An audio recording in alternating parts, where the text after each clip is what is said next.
Meus irmãos, boa tarde. É uma alegria para nós estar de volta aqui ao Jardim Esperança. Essa oportunidade que nós temos de refletir sobre o Evangelho como uma proposta de abertura da nossa visão e da nossa audição, para que a gente possa aprender a vida de uma forma que vá nos favorecer a enfrentar os nossos desafios. Então a casa propõe aí esse objetivo, né? Que tenhamos os olhos de ver e os ouvidos de ouvir. E nós vamos hoje falar sobre o tema Entendendo as Aflições.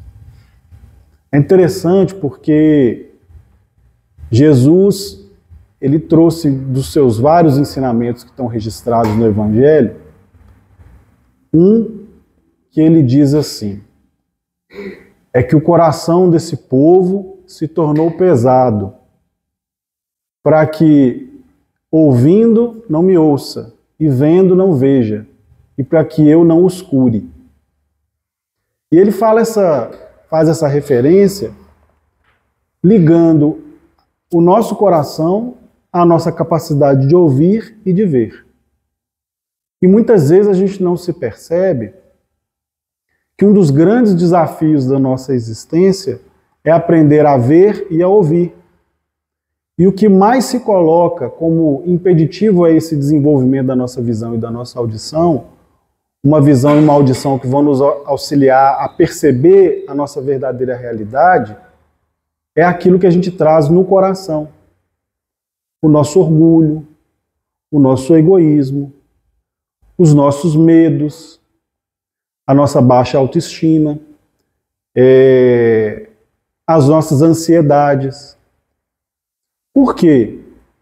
Porque dependendo do que a gente estiver sentindo e trazendo no coração, a gente vai percebendo que a nossa visão e a nossa audição vai sofrendo a interferência disso tudo. E é por isso que o Evangelho diz para nós que não existe nenhuma virtude que nós não tenhamos, que ela não vá sofrer a influência do orgulho e o egoísmo se nós trazemos eles no coração. Paulo usava muita linguagem do vaso.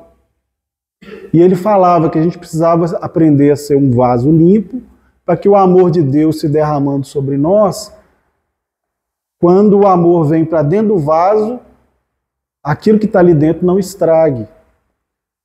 Fazendo a referência a essa cultura que nós temos quando a gente cultiva o gado, cultiva as cabras, em que a gente precisa limpar o balde, a gente precisa limpar a ânfora, precisa limpar o recipiente que recebe o leite, mas se tiver alguma impureza ali dentro, azeda, né? Estraga. Então é essa ideia de que no nosso coração a gente ainda traz orgulho, ainda traz o egoísmo, ainda traz a desconfiança, o medo. E quando isso está presente no nosso coração, simbolicamente, porque está se referindo ao nosso espírito, aquilo que a gente traz dentro da gente, às vezes são os nossos traumas, das nossas experiências, da gente crescendo em família, desde pequeno. Quando a gente traz esses aspectos em nós muito arraigados, tudo que Deus derrama sobre nós de bênçãos, de amor, de oportunidade, a gente assimila, muitas vezes sequer damos conta, mas quando a gente vai assimilando, a gente recebe e sofre a influência daquilo que a gente traz dentro.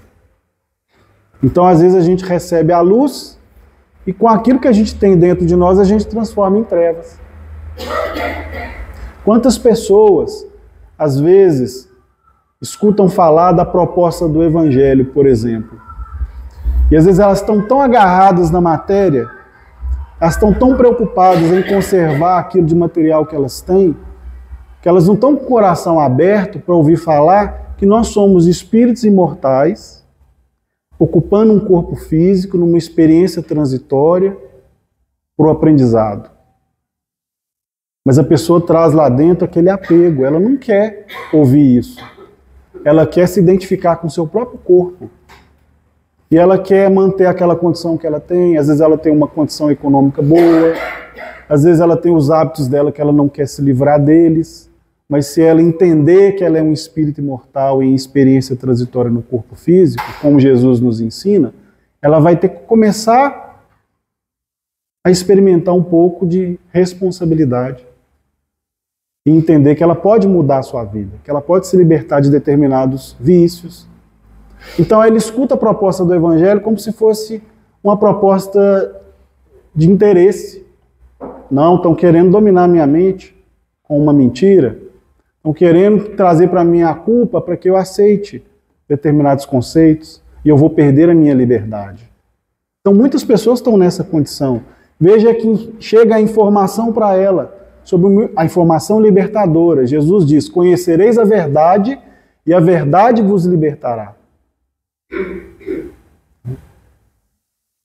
E como que a gente conhece a verdade?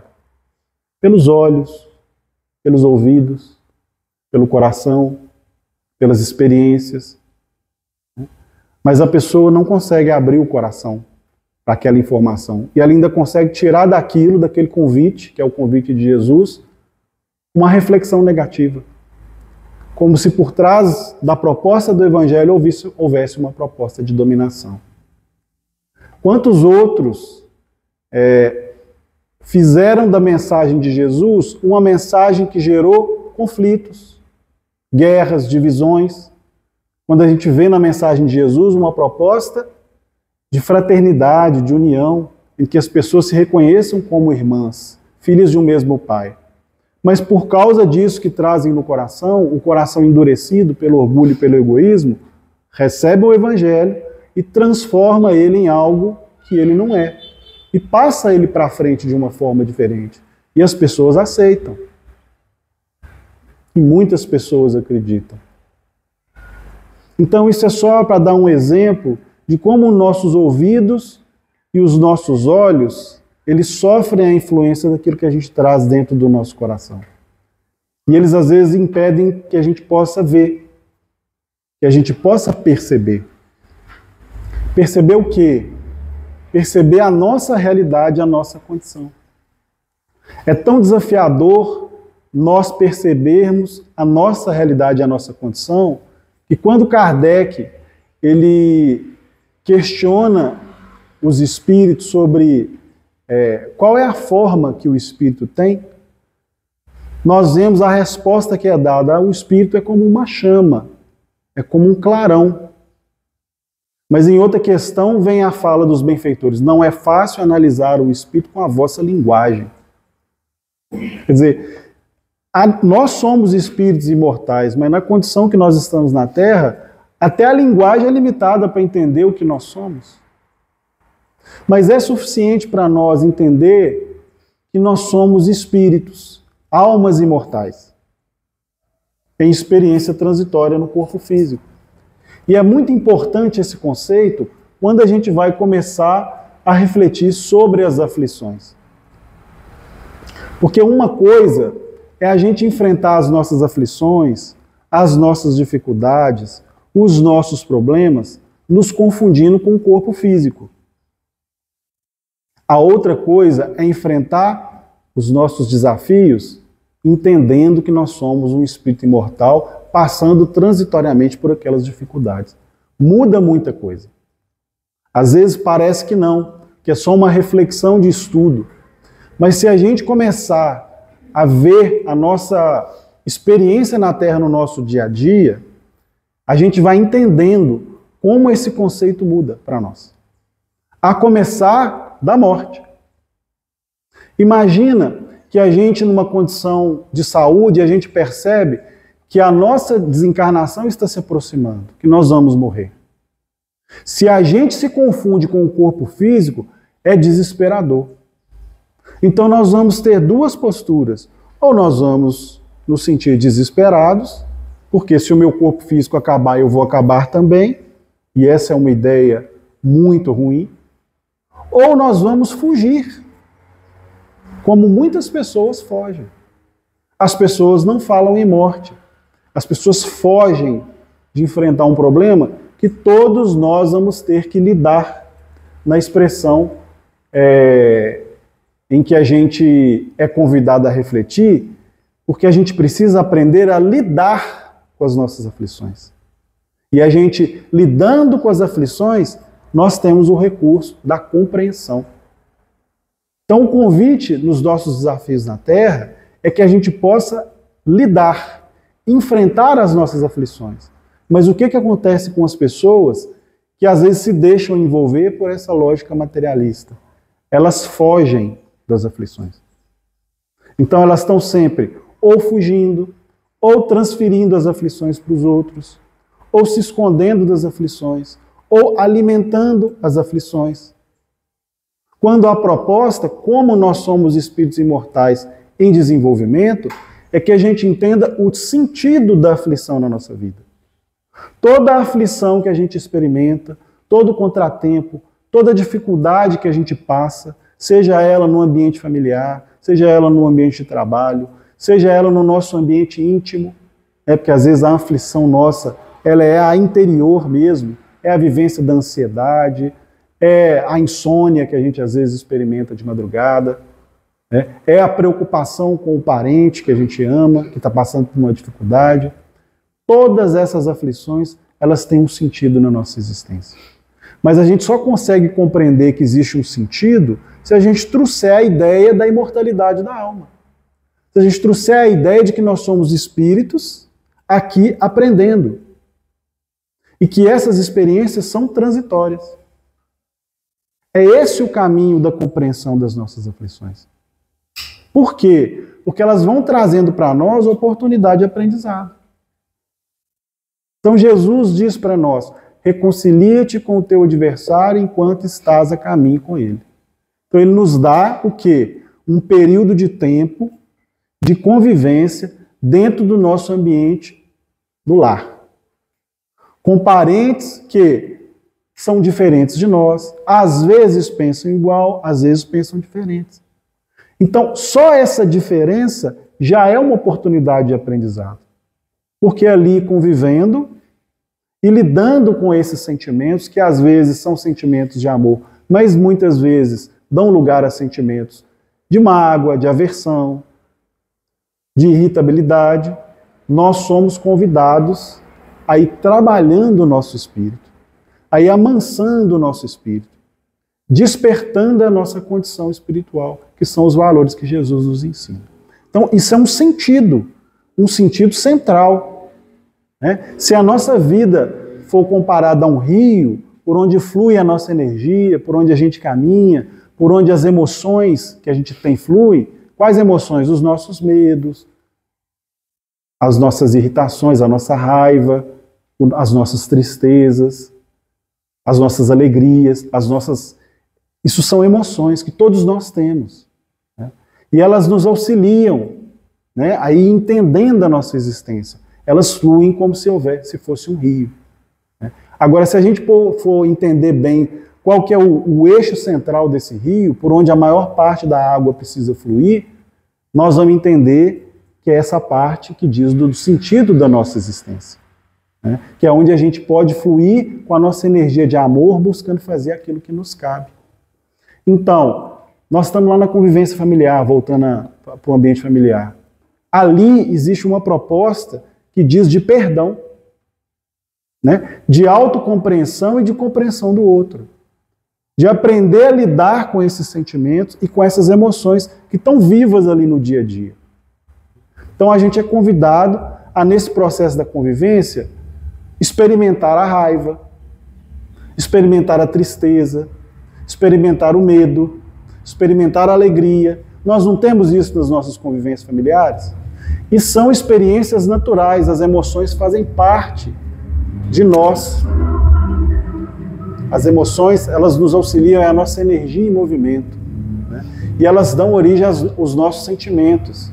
E pela nossa inteligência, nós vamos aprendendo a lidar com aquilo de uma forma que nos favoreça, que favoreça o nosso núcleo familiar.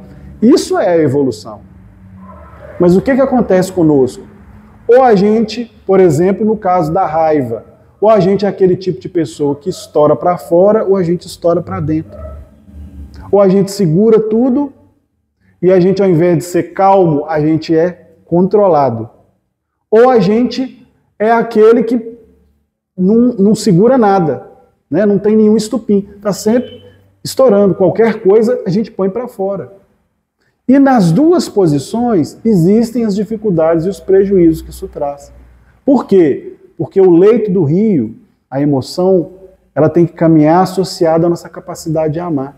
E o amor, que é uma potencialidade que está dentro de nós, quando ele se conecta a essas emoções, ele auxilia a que a gente possa conduzir de uma forma positiva.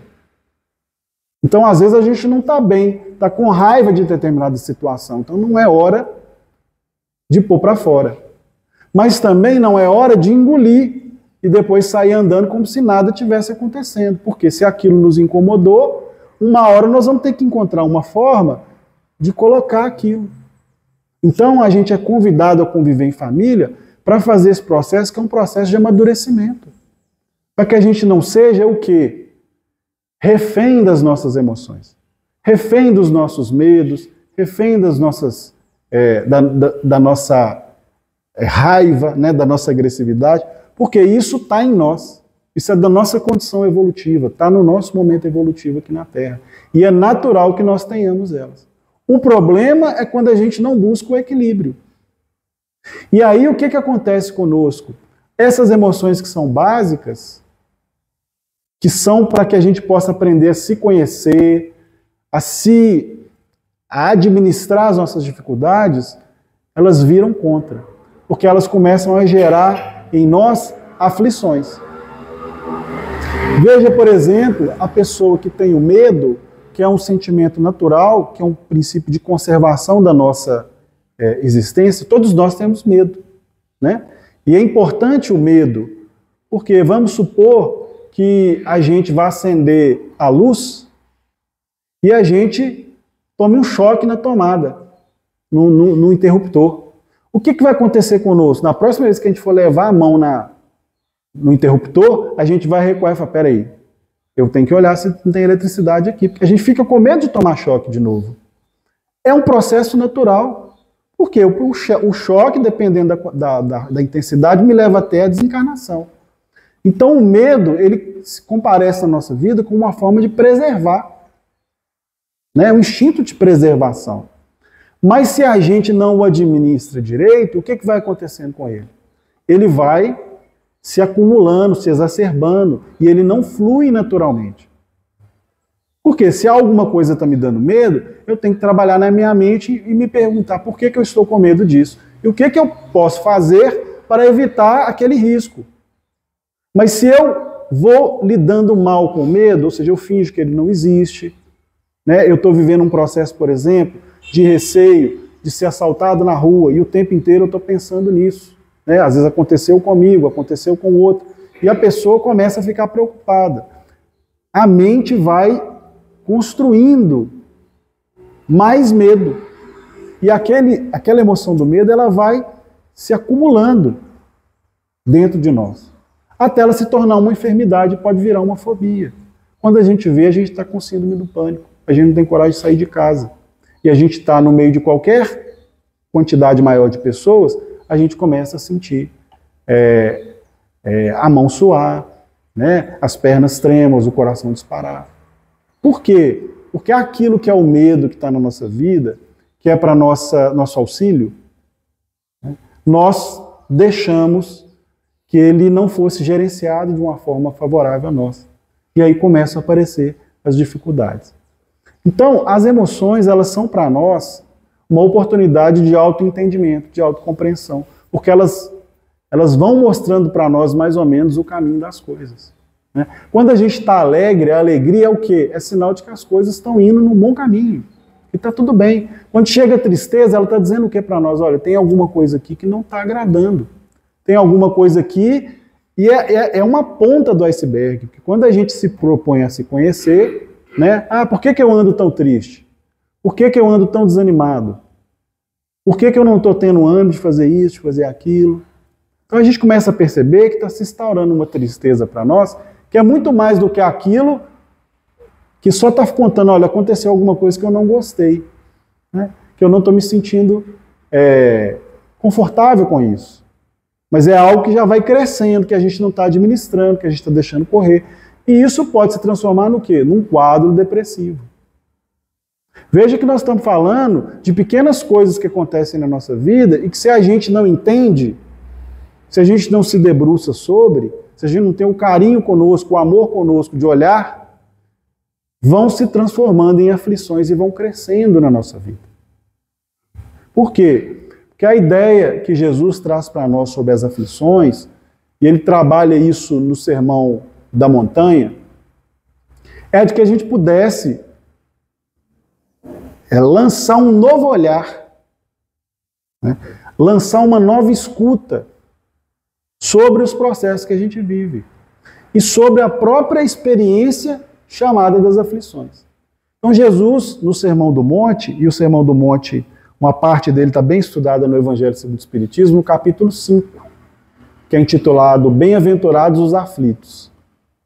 Ali nesse sermão, e especialmente nesse capítulo 5, nós vamos ver Jesus falar de algumas das bem-aventuranças que dizem respeito às nossas aflições.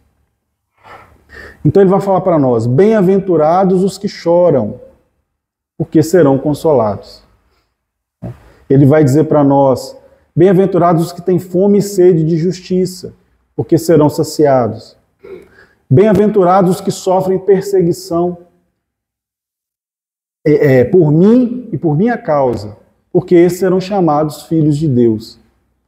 Então nós vemos ali nas bem-aventuranças Jesus mostrando pessoas que estão sofrendo, né?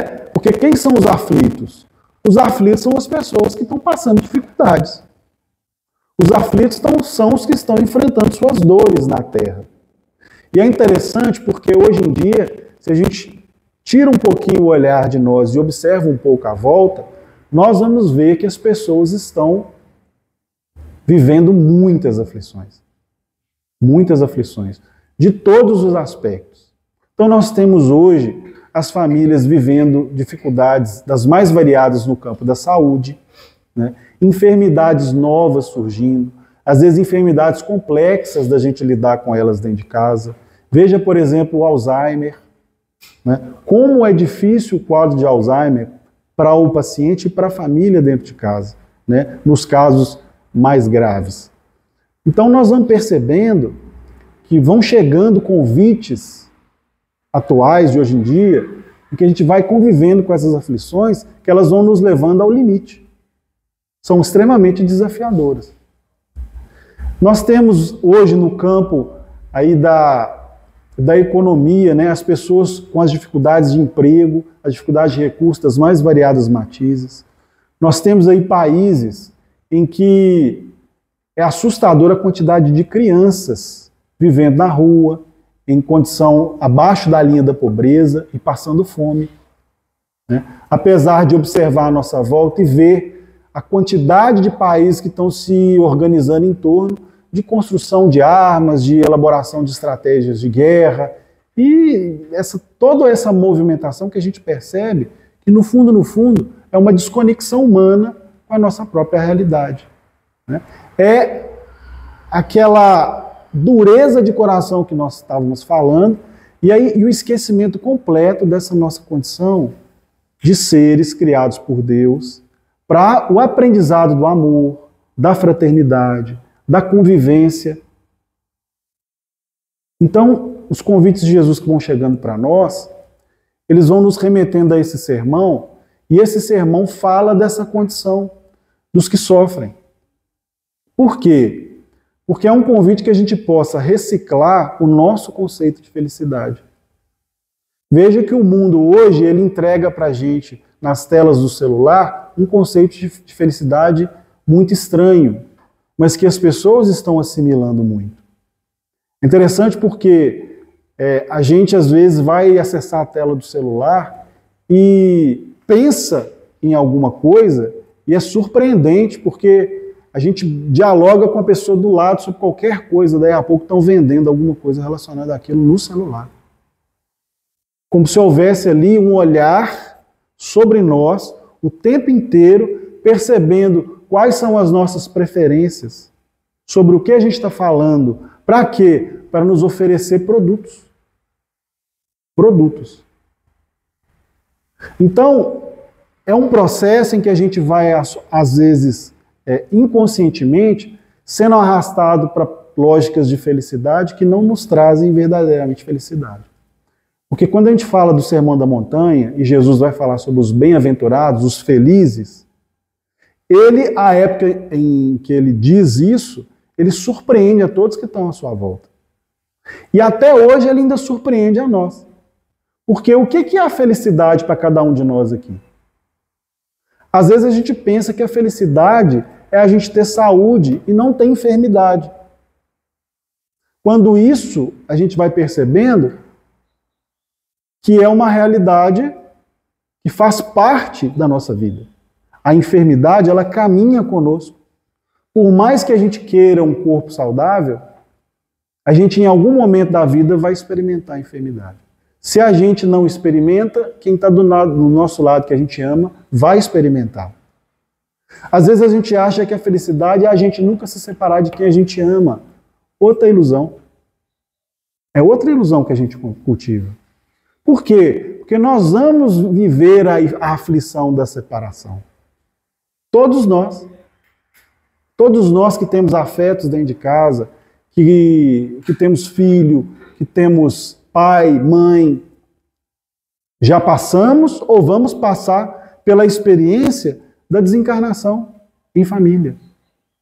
E veja que quando a gente está planejando a encarnação lá no plano espiritual antes de vir, e aqui nós já estamos falando de outro conceito que é muito importante para a gente entender as nossas aflições, a reencarnação. Quando a gente está lá planejando, o casal conversa e fala assim, mas quem que vai voltar primeiro? Quem vai encarnar primeiro? Ah, você vai primeiro, depois eu vou.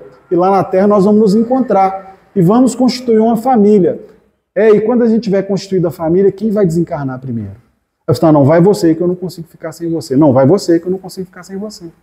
Então, o casal conversa do lado de lá e planeja para ver qual que é o formato que mais vai favorecer o crescimento deles. Só que quando a gente está fora do corpo físico lá, a visão, a audição, a percepção da vida espiritual é uma. Quando a gente está aqui, com o esquecimento do passado, a coisa muda substancialmente. E por que muda? Porque no esquecimento do passado, que a gente tem, é um véu do esquecimento que a gente tem quando reencarna, cria condições para que a gente possa se confundir com o corpo físico, que é o que nós estávamos falando no começo. A gente chega aqui e fala para nós mesmos, eu nunca vou ter que me separar da pessoa que eu amo. Eu não quero isso. Se perguntar para uma mãe que dia que é o dia melhor para o seu filho desencarnar, qual que é a resposta dela? Nunca. De jeito nenhum. Prefiro eu ir primeiro, porque eu não quero passar por essa experiência. Mas muitas vezes a gente não percebe que passando por essa experiência, o espírito expande a capacidade de amar. Porque ele tem um conceito de amor que coloca aquele amor numa caixinha pequena. Ou às vezes uma caixinha grande, porque o amor de mãe não tem jeito de pôr em caixinha pequena, né? Mas o que vai acontecer com a mãe? A mãe, nessa experiência de às vezes se separar do filho, ela vai ter a oportunidade de entender que ela é um espírito imortal, que o filho é um espírito imortal e que a morte não destrói esse amor. Existe uma ausência física, provisória, mas o amor continua. E o entendimento da mãe de que o filho continua a crescer do outro lado da vida, de que o filho está feliz do outro lado da vida, por quê? Porque está seguindo o seu caminho nas bases de Deus, sob a proteção de Deus. Então a mãe, com esse amor, entrega o filho a Deus. E entende. E entendendo, a aflição arrefece, diminui. A saudade continua. Porque é ausência física. Não consegue abraçar, não escuta a voz. Mas de vez em quando a providência divina ainda possibilita um encontro na hora do sono, uma percepção espiritual que às vezes a gente sente a presença do parente, do amigo, do filho, do pai, da mãe, nos envolvendo espiritualmente. Isso tudo é processo de quê? De evolução. Isso tudo é processo de despertamento. Isso tudo é processo de abertura dos olhos, mas não é a vista física. Porque Porque às vezes você não está vendo, mas você está sentindo. E há pessoas que vão levar séculos para ter essa experiência, de perceber espiritualmente alguém que ama do lado envolvendo, por causa da dureza do coração, por causa da resistência, por causa do apego à vida material. Então Jesus comparece para nós no Evangelho, dizendo para nós para que a gente lance um olhar novo sobre a nossa existência. Não só para pensar sobre a imortalidade da alma, mas descobrir que nós somos espíritos imortais.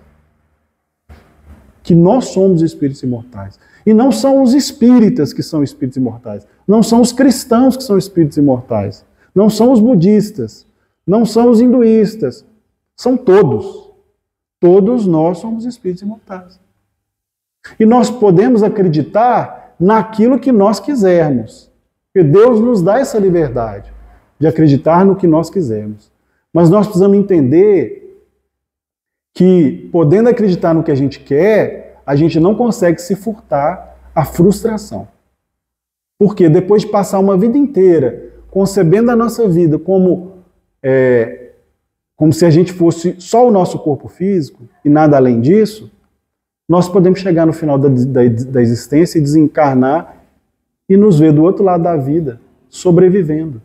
A nossa alma, com as nossas conquistas, com a nossa inteligência, com as nossas lembranças, com os nossos afetos, sentindo saudade de quem ficou aqui. Então, é uma frustração grande a gente organizar a nossa vida inteira em função de uma vida materialista, de uma vida que se resume ao corpo. Por quê? Porque a gente vai se perdendo de nós. A gente vai se perdendo da nossa condição essencial, que é essa condição de alguém que está aqui para aprender a amar, para aprender a enxergar o outro pelo melhor que ele tem, para enxergar Deus no coração do outro, apesar de o outro só saber gritar, apesar de o outro só saber responder tudo de uma forma envolvida no mau humor, na agressividade. Então, o convite é que a gente possa ir desenvolvendo essa luz que Jesus diz que todos nós temos. Né? Brilhe a vossa luz diante dos homens, para que as vossas obras glorifiquem a vosso Pai que está nos céus. Então Jesus diz para nós que nós somos luz em essência. Né? Que nós temos essa vocação divina e que temos a oportunidade de despertá-la. E são as aflições, são as experiências, também as opções que a gente faz no amor. Né? As opções de boa vontade de crescer que a gente faz, elas vão como que oferecendo para nós um caminho que vai encurtando a nossa evolução, que vai possibilitar que a gente evolua mais rápido. Né? De bom grado, nós estamos aqui no sábado à tarde refletindo sobre o Evangelho de Jesus como uma ferramenta de crescimento, de evolução. Né? Refletindo em como o Evangelho de Jesus pode nos auxiliar nas nossas aflições. Então essa movimentação, ela já é uma movimentação de amor, porque a gente voluntariamente vem buscar, ouvir, ver, enxergar, compartilhando o Evangelho.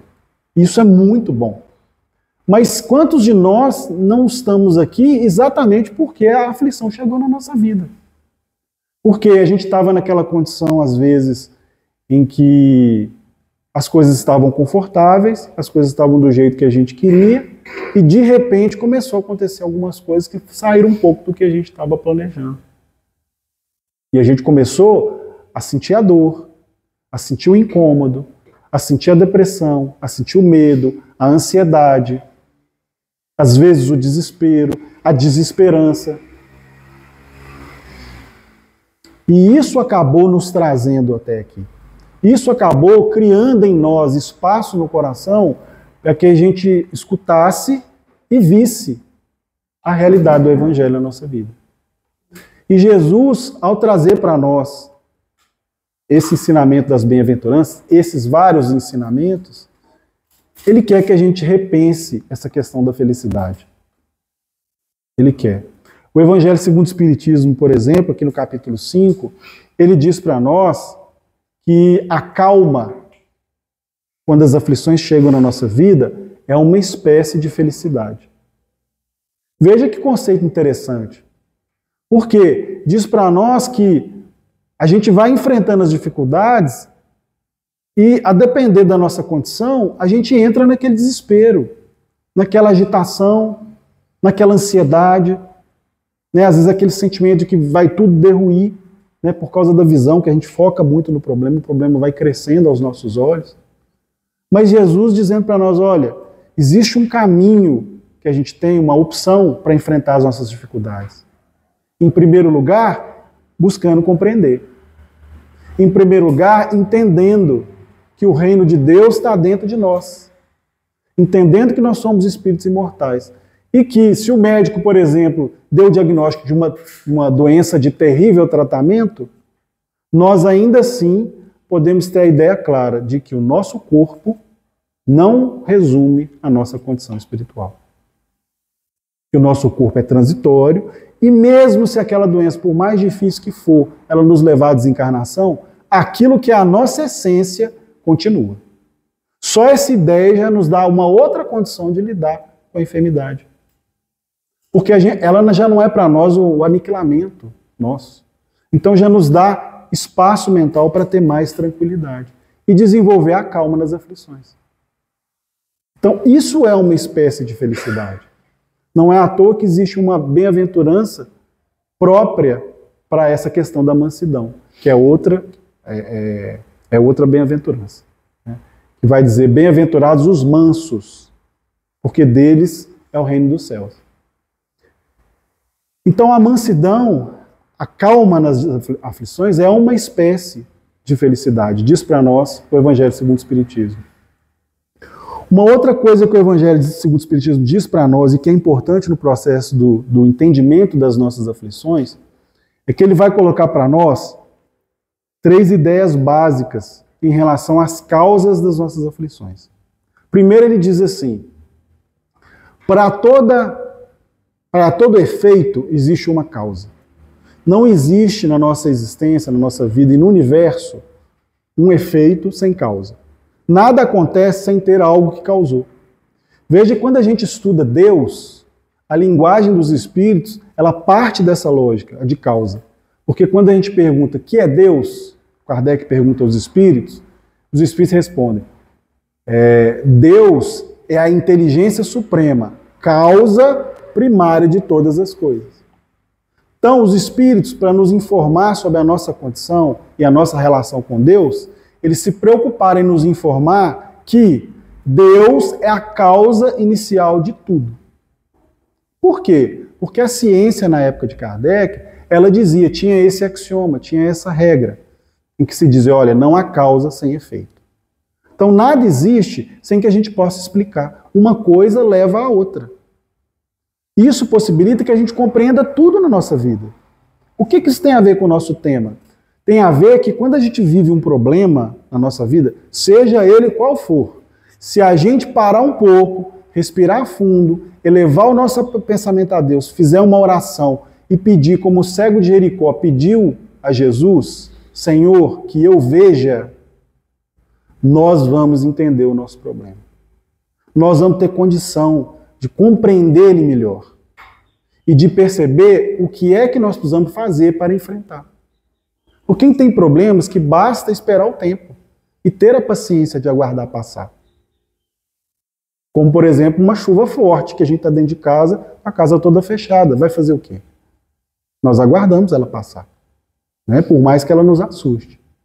Mas tem problemas que eles demandam de nós ação, atitude, escolha.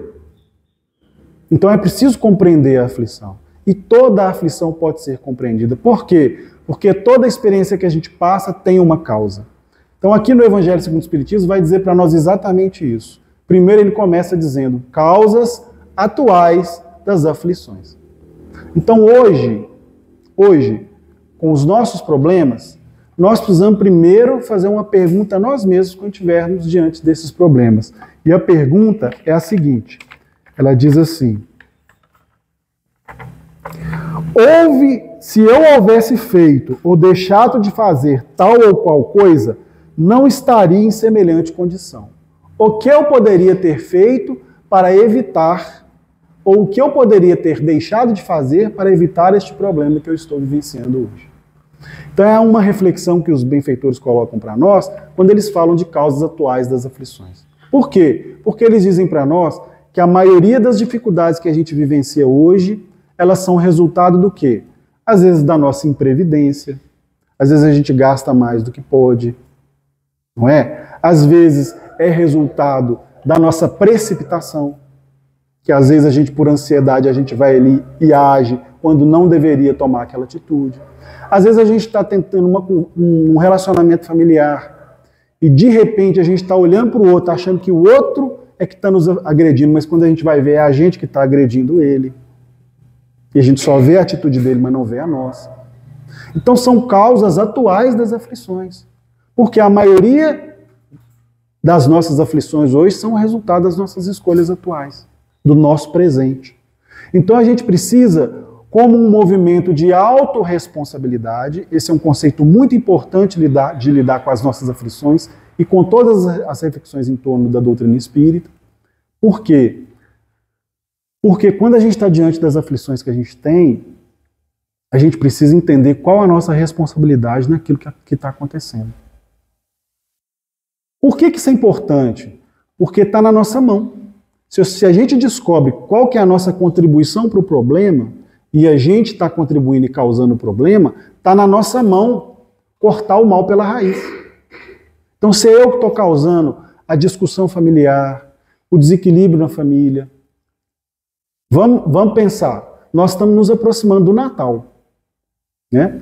E o que acontece nas convivências familiares? Às vezes a gente tem aqueles com os quais a gente tem dificuldade de convivência, e no Natal a gente vai se reencontrar.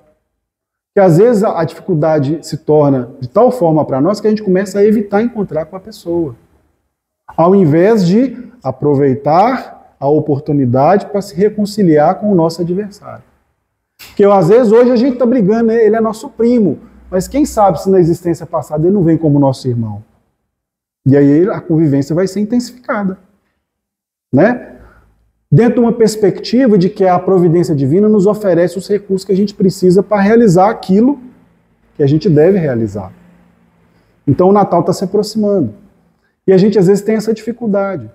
E a gente começa a pensar assim, ah, meu Deus, já vou ter que encontrar com fulano lá, e todo Natal é a mesma coisa, fulano apronta, fulano age assim, fulano age assado.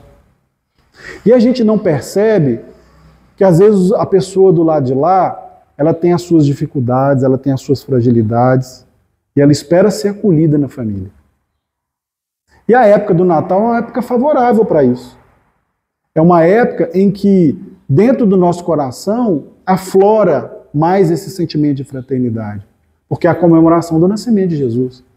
E o plano espiritual se movimenta em função disso. Mas se a nossa mente faz um movimento contrário, e o que é o movimento contrário? Ficar olhando para a pessoa como se a pessoa fosse problemática e sempre vai aprontar. Nós estamos ali alimentando nela a dificuldade. Ela tem as escolhas dela, a responsabilidade dela. Mas nós, enquanto espíritos imortais, a gente começa a descobrir que pensamento é vida. O sentimento que a gente cultiva em relação ao outro, ele chega no outro em forma de vibração, em forma de estímulo. E a gente pode tanto acolher o outro com uma oração, mas também com pensamento e com sentimento, quanto a gente pode derrubar o outro. Ou se não derrubar, estimular o outro a ele apresentar o que ele tem de pior.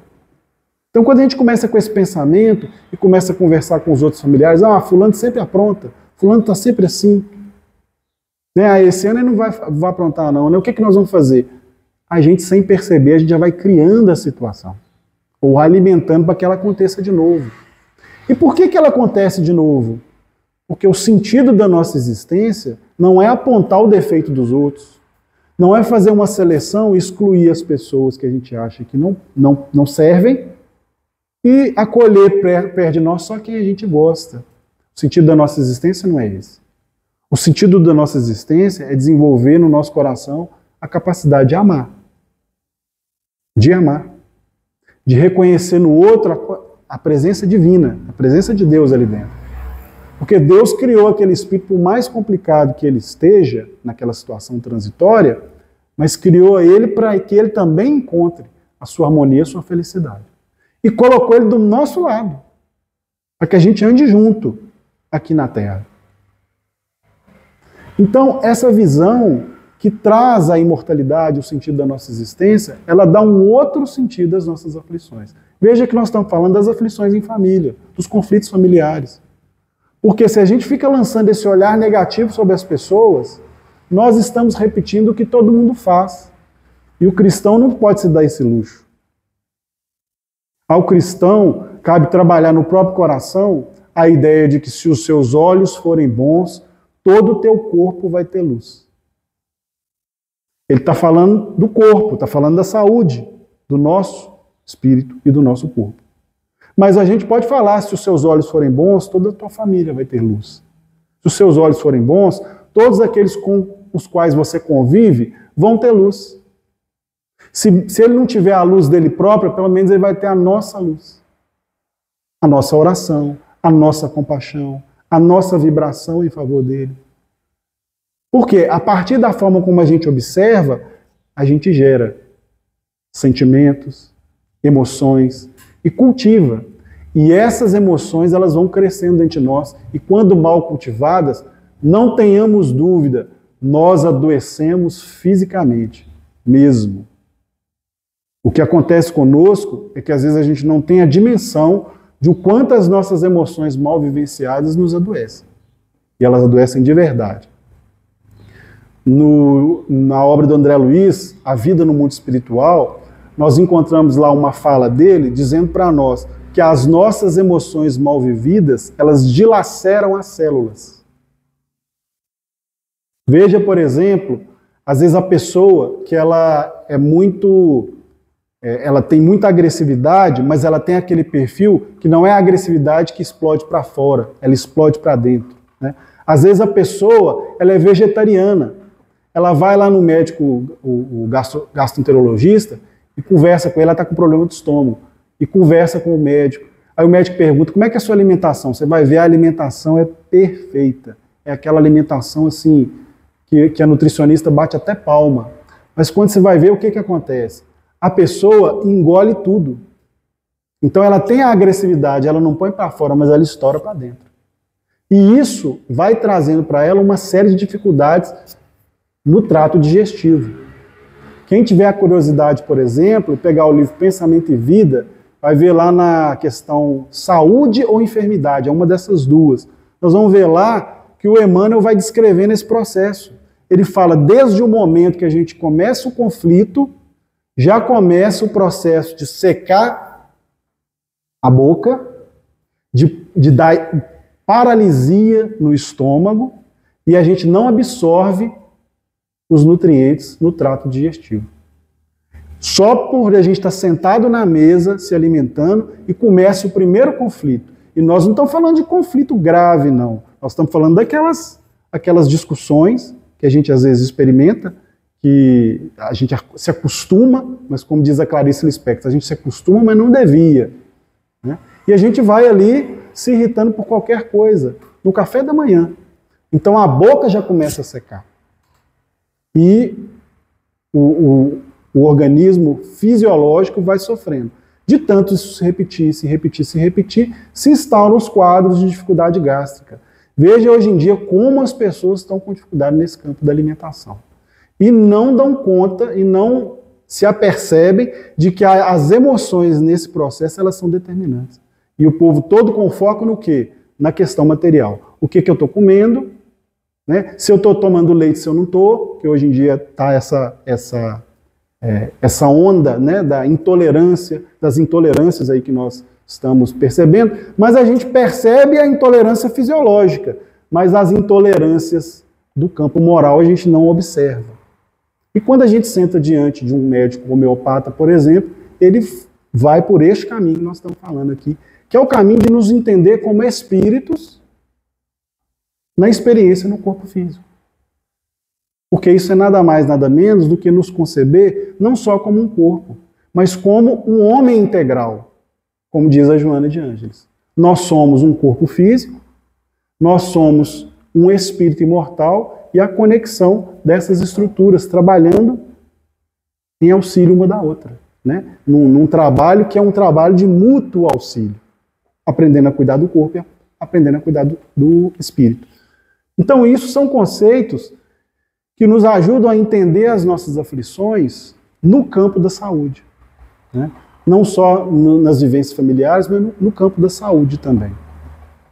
Então, nós falamos da importância da autorresponsabilidade e o entendimento das causas atuais das nossas aflições, né? Vamos fazer uma outra parte aqui.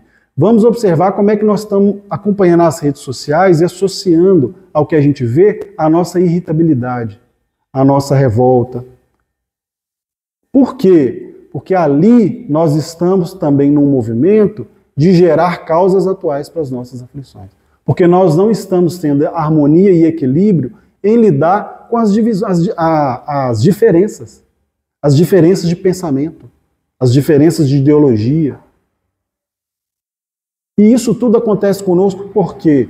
Porque o convite é que a gente possa passar pela Terra aprendendo a amadurecer, aprendendo a lidar com essas situações, colocando elas do tamanho que elas são, e não criando, né, essas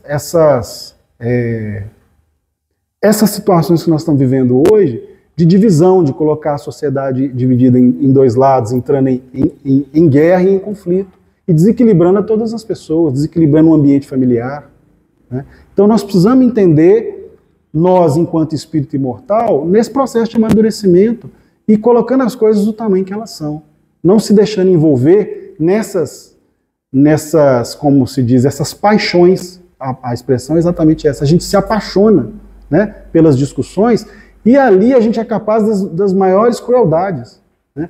Esquece que do outro lado tem um irmão nosso, é um irmão nosso, né? Então a gente precisa assimilar Jesus dizendo para nós, olha, observai as pessoas em sofrimento na terra, os aflitos. Observai aqueles que passam pelo sofrimento com paciência, com resignação. Esses são os felizes. Os felizes não são esses que estão fazendo essas festas que saem nas notícias de jornal. Os felizes não são esses que estão sendo postados na internet com corpos esculturais. Porque quando a gente vê uma pessoa que se apresenta na internet com o corpo quase todo descoberto, nós vamos perceber que ali por trás existe um conflito, existe uma dificuldade, existe um sofrimento, existe uma carência de atenção. Existe algo para ela, para ela ou para ele, para que possa se sentir feliz, algo de carência de entendimento mesmo, do próprio sentido da sua existência. Por quê? Porque Deus nos coloca no corpo físico para a gente ter as experiências de sexualidade, mas de uma forma que a gente possa vivenciar o amor. Que a gente possa vivenciar de uma forma construtiva. Esse é o sentido da existência de todos nós. Mas nós somos livres para escolher. E Deus nos dá essa oportunidade. Mas a gente não pode se iludir, né? Então a gente vai vendo a tela, passando a tela do celular, a gente se surpreende com quantas pessoas estão vendendo uma felicidade aí que não existe, né? E o capítulo fala disso. Por quê? Ele vai falar para nós sobre a desgraça real. Muitas pessoas não gostam dessa palavra, até arrepia quando a gente fala desgraça, né? É a nossa cultura, principalmente em Minas, essa palavra é interditada nas nossas casas. Na minha casa é interditada. Mas os espíritos estão usando a expressão aqui no capítulo. Porque eles estão querendo falar o quê para nós? O infortúnio real. E quando eles vão falar sobre o infortúnio real, eles não estão falando das pessoas que estão passando por enfermidade, eles não estão falando das pessoas que estão desempregadas, eles não estão falando dessas crianças lá nesses países passando fome. Eles estão falando das pessoas que estão iludidas da sua própria condição na Terra. Das pessoas que estão achando que felicidade é essa felicidade que a gente mostra socialmente para as pessoas. Nas ilusões, nos festejos em que as pessoas estão muitas vezes envolvidas pela bebida alcoólica e acham que é alegria, mas é euforia. E que vão neste movimento de muitas vezes, nós não estamos falando contra comemoração, contra festa, não é isso. Nós estamos falando daquela lógica que muitas vezes as pessoas têm de se mostrar socialmente muito feliz para os outros. E quando a gente vai ver profundamente por trás, a pessoa está despedaçada. às vezes está endividada, às vezes está sem saber para onde que ela vai, né, na dependência de buscar ali a aprovação de todo mundo à sua volta, e desconectada daquilo que é o sentido da sua existência, que é às vezes a sua condição de mãe, a sua condição de pai, a sua condição de irmão. Está lá na sua condição profissional fazendo o melhor que ela pode, colocando os seus talentos a serviço de si e dos outros. Porque é simples assim, né? A proposta de Jesus para nós na Terra é que a gente encontre o sentido da nossa existência e que a gente vá despertando as nossas possibilidades. E não são coisas grandes, são as habilidades que nós temos, né? Veja que hoje em dia nós estamos vivendo um processo, por exemplo, sobre as habilidades manuais, né? Quanto mais o tempo passa, mais as pessoas que têm habilidades manuais vão deixando as suas habilidades de lado. Hoje as pessoas põem um celular na mão, todo o tempo que sobra, elas vão para o celular e ficam ali, passa 3, 4 horas no celular. Antigamente, o que as pessoas faziam? As pessoas faziam bordado, faziam tricô, cozinhavam, né? Hoje ainda cozinham, graças a Deus, mas, né, elas iam bolar uma receita diferente, fazer uma pipoca, para sentar junto e assistir um cinema, assistir um filme, né? Então as pessoas tinham mais essa movimentação, que é uma movimentação de muito mais vida, em que a gente compartilha o espaço juntos, né, e coloca as nossas capacidades para funcionar como expressão do afeto. Mas hoje em dia a gente vai percebendo que essas habilidades elas vão sendo engolidas, né? A Joana de Ângeles fala disso no livro Homem Integral, dessa modernidade que chegou e ela vai colocando em crise uma série de valores nossos e vai nos levando muitas vezes ao pânico, ao medo, à insegurança, porque dá aquela sensação que nós estamos caminhando para uma destruição, né? Quando nós escutamos dos benfeitores a afirmativa de que Jesus está no leme da terra. Continua a nos dar essa oportunidade para que a gente, compreendendo a nossa condição, lide com as nossas dificuldades. Lide, enfrente as nossas dificuldades. Para quê? Para que a gente possa enfrentar depois dificuldades maiores. Porque é como o processo de musculação, o processo de academia. A gente pode pensar nesse sentido. A gente vai para a academia, começa a fazer ginástica, coloca determinado peso. Daí a determinado tempo, o que acontece? Aquilo fica leve para nós. Porque a estrutura física se acostumou. Então o que a gente faz? Sobe um degrau. Por quê? O trabalho não é trabalhar a musculatura? Então, isso acontece conosco espiritualmente. E a gente às vezes não percebe. Às vezes tudo que a gente quer é que o peso fique no mesmo ponto. A gente acostumou com o peso daquele jeito. E aí chega um ponto que aquilo ali para nós é indiferente do ponto de vista do crescimento. E a gente quer que fique tudo na mesma.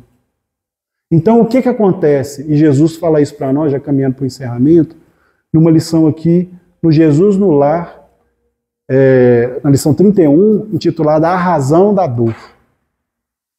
A razão das nossas aflições, a razão dos nossos sofrimentos. Jesus diz assim, a razão da dor procede da misericórdia divina. E ele explica dizendo assim, olha, a terra é uma escola de aprendizado. E o caminho na terra é a marcha. A gente precisa marchar, a gente precisa caminhar, evoluindo. E o sofrimento chega na nossa vida todas as vezes que a gente estaciona.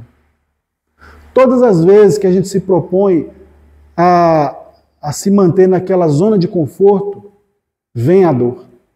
O melhor exemplo que a gente tem vamos observar o processo da aposentadoria. Fiquemos de olho nisso.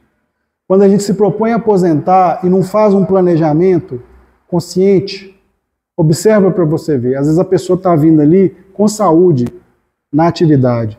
Ela se aposenta, passa pouco tempo, começa a despontar as enfermidades. E elas vêm não como castigo.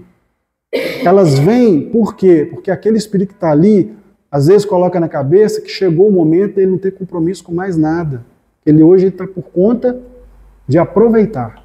E o conceito de aproveitar nosso, muitas vezes, é diferente do conceito de proveito da providência divina. Porque nós o tempo inteiro estamos aprendendo, não existe idade em que a gente deixa de aprender.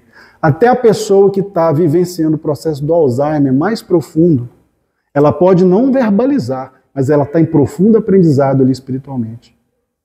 Então lançar essa visão diferente sobre o que a gente está vivendo, entender mais profundamente as nossas aflições, permite que a gente veja o sentido, esse sentido do crescimento. E buscando esse sentido do crescimento, a razão da dor, a gente consegue lidar de forma melhor. E descobre o que a gente precisa fazer e o que a gente precisa, qual é o investimento que a gente vai fazer para superar aquelas dificuldades. Na certeza de que Deus, que é Pai, Ele não dá nem a pedra ao filho que pede pão e nem a serpente ao filho que pede peixe. Deus é amor. E se Ele está permitindo que a gente passe essas experiências que a gente está vivenciando, das duas, uma. Ou é para que a gente possa parar de causar as aflições neste momento, ou é para que a gente possa expiar experiências que a gente semeou em existências anteriores, nas causas anteriores das aflições, porque nós também as temos. Então, num movimento ou no outro, nós precisamos, tendo esse entendimento, a gente fazer esse investimento. De trabalhar em nós mesmos a serenidade, a brandura, a tranquilidade, a calma, como nós acabamos de falar, buscando o tempo inteiro abrir os olhos e abrir os ouvidos, para que a gente enxergue. E para isso a gente pode sempre lembrar da figura do cego Bartimeu em Jericó, que foi trazido até Jesus, e Jesus perguntou para ele, o que você quer que eu te faça? Ele falou, Senhor, que eu veja. Então quando a aflição chegar na nossa vida, vamos fazer isso. Vamos fazer uma oração serenamente e pedir a Jesus que a gente veja, né? Que a gente possa abrir o olhar espiritual sobre o que a gente está vivendo.